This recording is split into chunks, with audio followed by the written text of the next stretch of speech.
Jalanannya sebenarnya kami waktu itu bawa wartawan sih gitu ya, tapi mereka pakai visa turis dan mungkin udah ada yang dilihat di sini, tiba-tiba di stop mobil yang kami tumpangi di daerah Blang Blahde, terus kami mau diturunkan di pos taktis namanya. Kami nggak mau tahu kalau di pos taktis kita turunkan bakal nggak pulang nih. Kami pikir begitu, karena kan nggak terdeteksi gitu ya.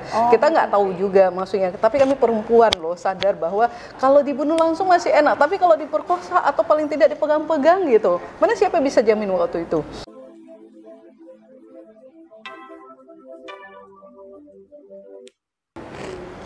Halo, assalamualaikum warahmatullahi wabarakatuh. Kembali lagi dengan saya Siti Aminah di podcast Inong Talk. Pastinya kita lagi ngomongin tentang perempuan-perempuan yang inspiratif dan juga edukatif ya kepada kalangan perempuan khususnya di Aceh dan umumnya di Indonesia.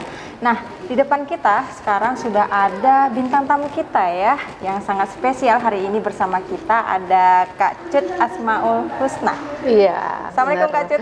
Waalaikumsalam warahmatullahi wabarakatuh. Wah, senang nih bisa hadir di Inong Talk hari ini Kak. Ini kita sharing-sharing tentang bagaimana sebenarnya ya pemirsa Inong Talk kiprah perempuan pada masa konflik.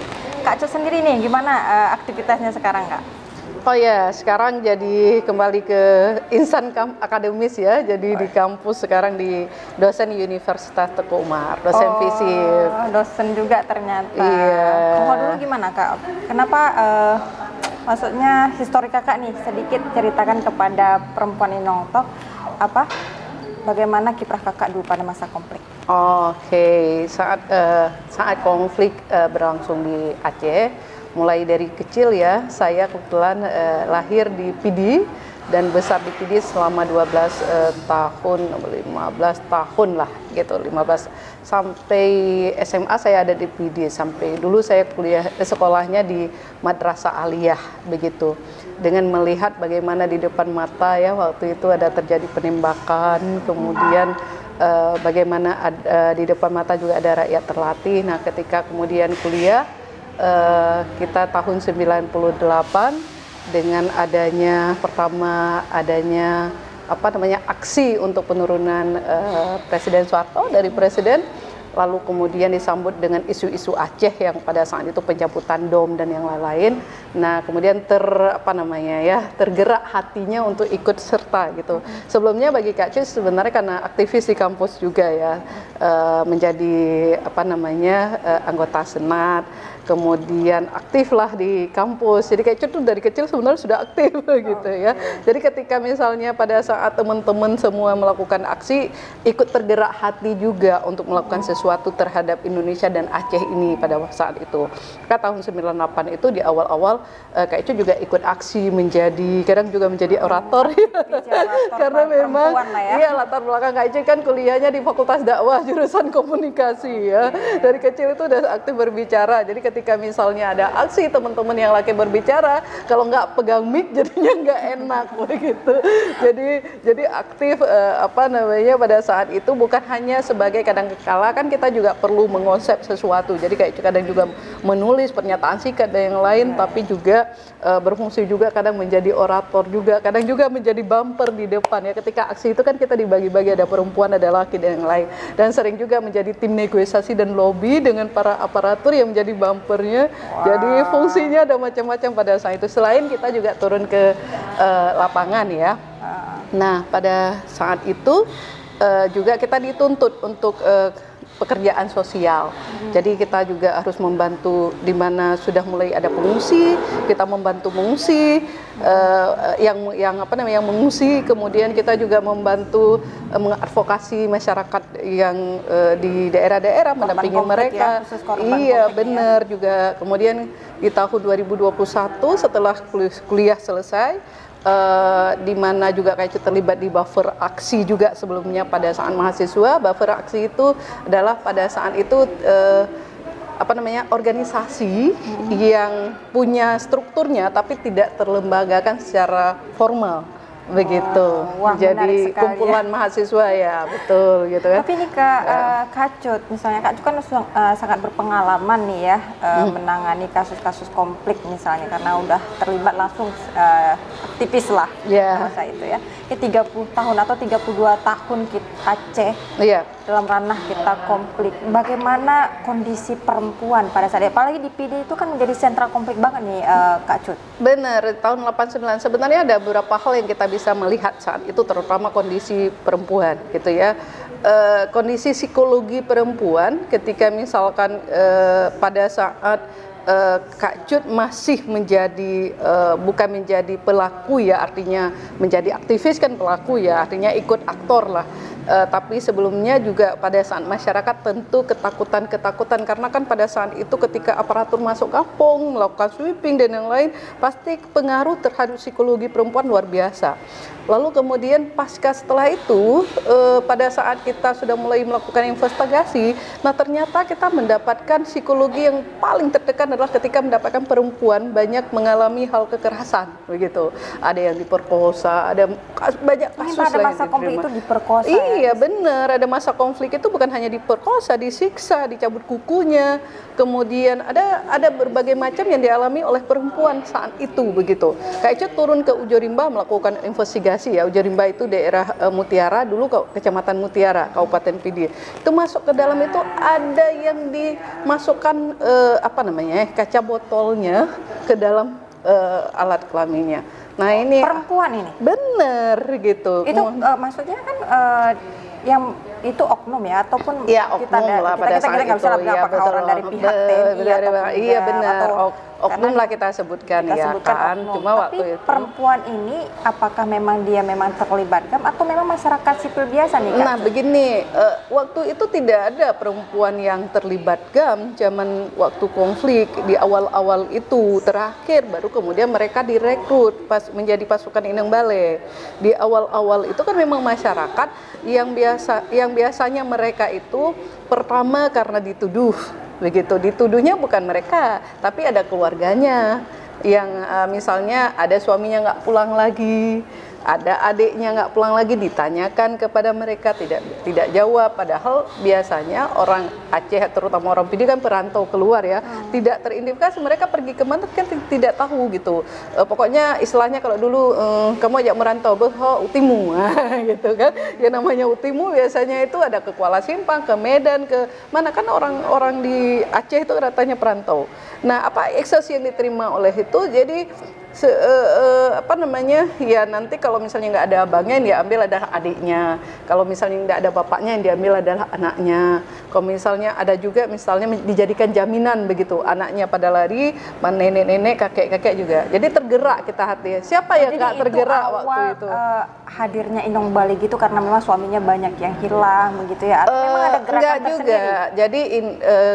Jadi Inong Bale itu bukan semua itu dari janda, itu yang perlu diperhatikan. Berbeda pada zaman masa Laksamana Malahayati. Begitu karena zaman bukan itu istilah yang dipakai itu karena pada zaman Laksamana Malahati melawan Belanda dulu itu adalah membuat pasukan Ineng Bale namanya. Nah nama ini terinspirasi oleh teman-teman ini dan kemudian nama itu memang menjadi nama yang menurut kita ya biar gerakan perempuan juga terinspirasi dari gerakan sebelumnya begitu kan. Di Aceh perjuangan terhadap penjajahan itu kan udah lama sekali gitu, zamannya mulai dari zamannya Portugis, kemudian Belanda, kemudian juga Jepang, dan perempuan-perempuan Aceh itu nggak heran dari zaman dulu bergerak begitu ya kan, mulai dari zamannya Laksamana Malahayati, kemudian Cut Mutia, Cut Nyadin, Cut Merah Intan gitu. Jadi banyak sekali perempuan Aceh ini yang sebenarnya bergerak. Nah kemudian kita di masa kontemporer ketika konflik di depan mata, apa kita nggak tergerak hati? Nah, ada namanya juga Cut Asmaul Husna. Nah berikutnya ada namanya, ada Cut Nurasikin, kemudian ada Cut Asmaul Husna gitu ya. Makanya Kak Cut bilang Cut Nyak boleh saja jasadnya itu sudah dikuburkan, tapi semangatnya itu masih harus ada di kita-kita nih perempuan. Gitu. Jadi cara bergerak kita pun sekarang sudah harus berubah. Nah, kalau dulu misalnya kenapa Kak Icu kemudian aktif menjadi dosen sebagai gerakan juga. Itu gerakan bukan hanya edukasi yang tadi teman-teman sampaikan juga ya kan. Bukan hanya memberikan edukasi, tapi bagaimana teman-teman mempunyai kesadaran untuk gerakan sosial. Begitu. Menarik nih Kak Cut, karena banyak juga ya dari kita penasaran bagaimana situasi atau kondisi perempuan pada masa konflik ini. Kalau di daerah Aceh sendiri nih Kak Cut, paling banyak korban atau yang gugur itu daerah mana nih Kak Cut? Ya, kalau kita lihat ya seluruh Aceh sebenarnya waktu itu perempuan menjadi ekses dampak gitu seluruh, karena rasa takut itu ketika mendengar bahwa ada kejadian di PD, cuma memang kan dulu media terbatas begitu ya. Tetapi daerah PD Jaya yang sekarang itu kemudian wilayah Pasai, kalau dulu bilang Aceh Utara ya, Aceh Utara daerah timur begitu. Kemudian mulai masuk ke Aceh Besar gitu, Aceh Jaya, hampir semua daerah sebenarnya kita mulai mendampak terhadap konflik itu. Tapi bagaimana langsung yang dialami misalnya terjadi beberapa tempat itu yang terjadi kekerasan yang seperti Kak Icu sampaikan tadi, itu lebih banyak memang daerah yang awalnya muncul daerah operasi militer, yaitu daerah masa DOM ya? Iya, masa DOM, daerah operasi militer dari tahun 89 ke tahun 98 itu, begitu, dan itu yang paling banyak. Kak Icut menulis dalam skripsi dulu, Kak Icut tahun 2021 itu menulis skripsi tentang pengaruh pelanggaran HAM terhadap kehidupan masyarakat. Memang yang Kak Icut ambil adalah Julu Aceh Timur, tetapi Julu Aceh Timur dengan PD misalnya itu tidak jauh berbeda, bahwa ada sejumlah jenis pelanggaran yang terjadi pada saat itu, termasuk terhadap perempuan gitu. Dan kita juga paling rentan kan ketika misalnya mengalami anak-anak, suami dan segala macam. Kemudian kita bukan hanya soal psikologi tapi soal ekonomi juga. Kemudian soal kekurangan tingkat percaya diri juga begitu. Kemudian juga pendidikan kita. Kenapa sampai hari ini dampaknya masih kita rasakan? Ketakutan itu sampai hari ini masih kita rasakan. Kak Icut, kalau hari ini pernah pergi ke Surabaya yang nggak ada hubungannya dengan konflik pada tahun 2000 berapa itu ya, 2007 lah, 2007 terjadi tembak-tembakan padahal mereka tembak sendiri begitu ya. Terus kayak trauma sampai keluar hotel gitu, trauma. Jadi trauma itu kita terbawa sampai sekarang pun kalau misalnya ada kerumunan tentara dan yang lain, kita juga merasa ada apa ini gitu.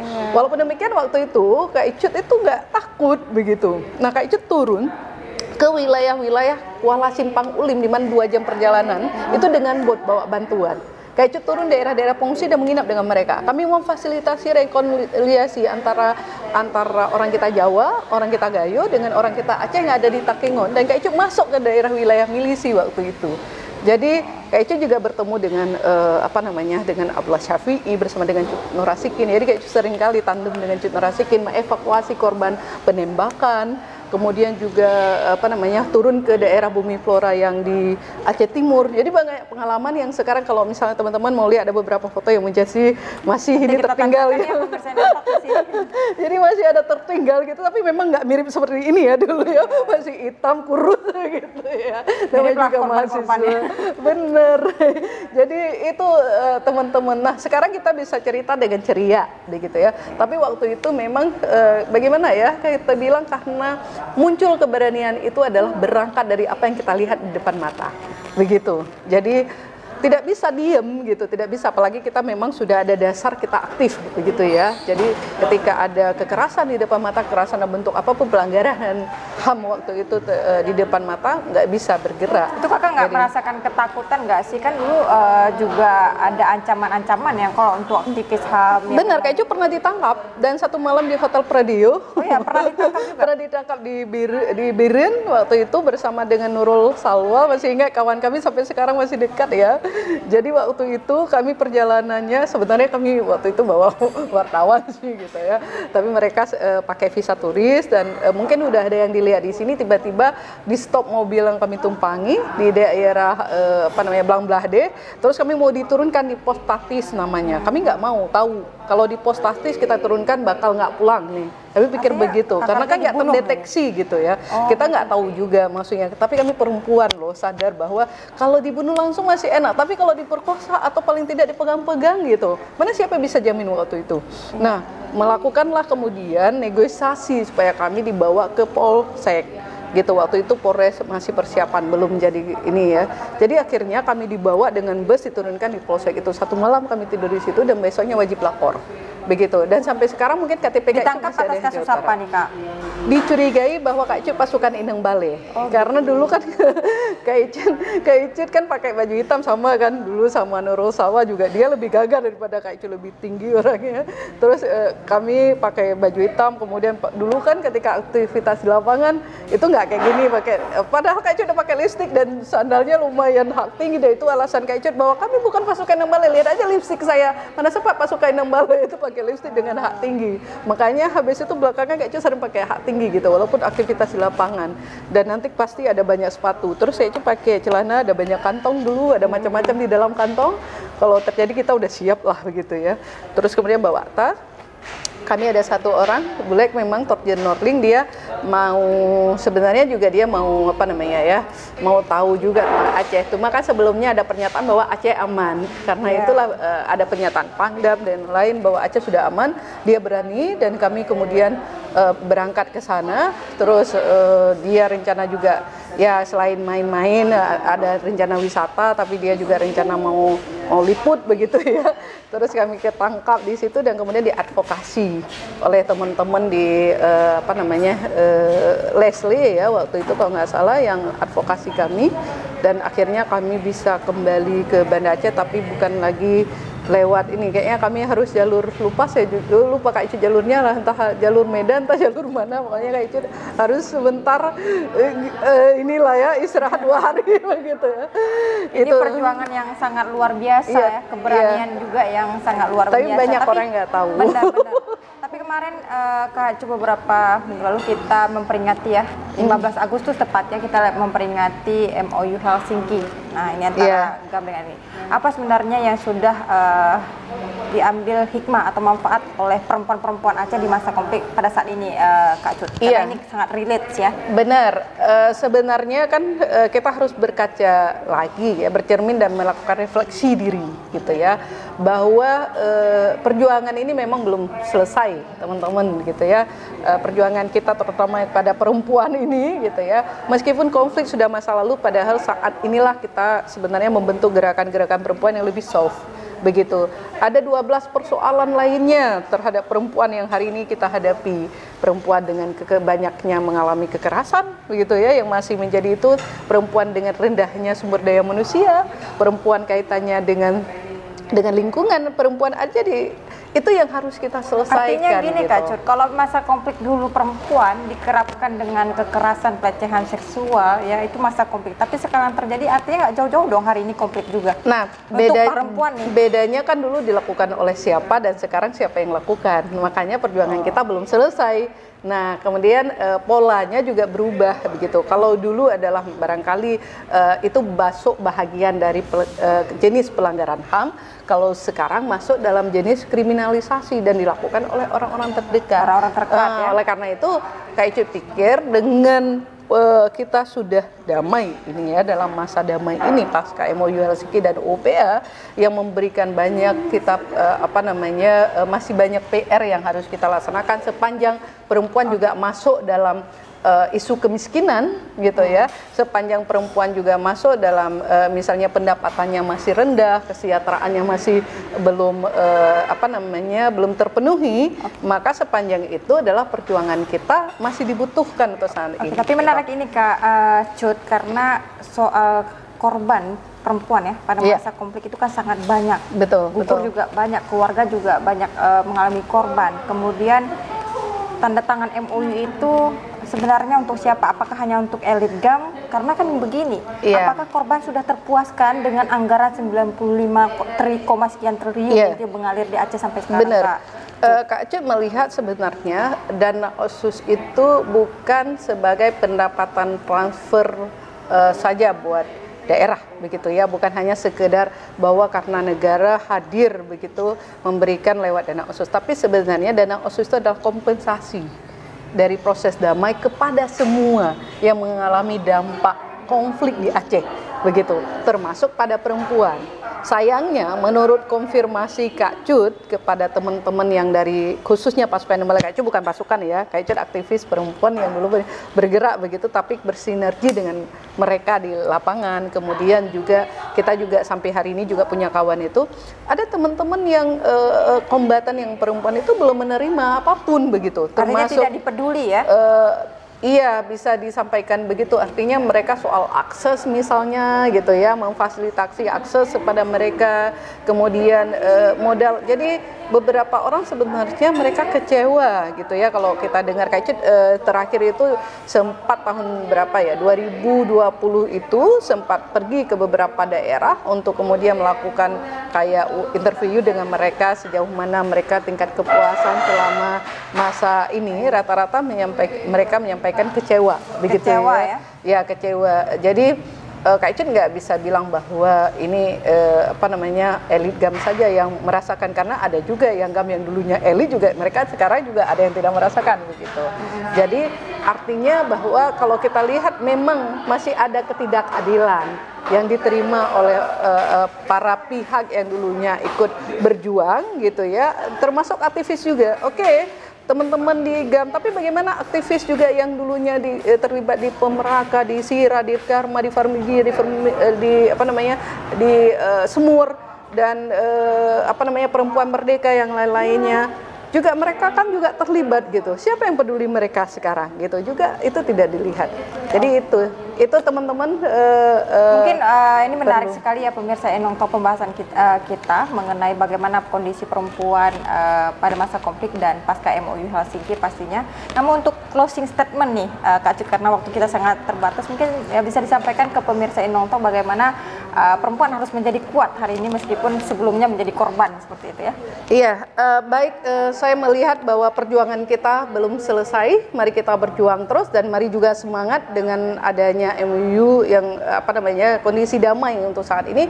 Manfaatkanlah sebaik-baiknya, dan mari kita terus berjuang. Di mana kita masih, sepanjang masyarakat kita belum sejahtera, sepanjang itu kita masih membutuhkan perjuangan kita.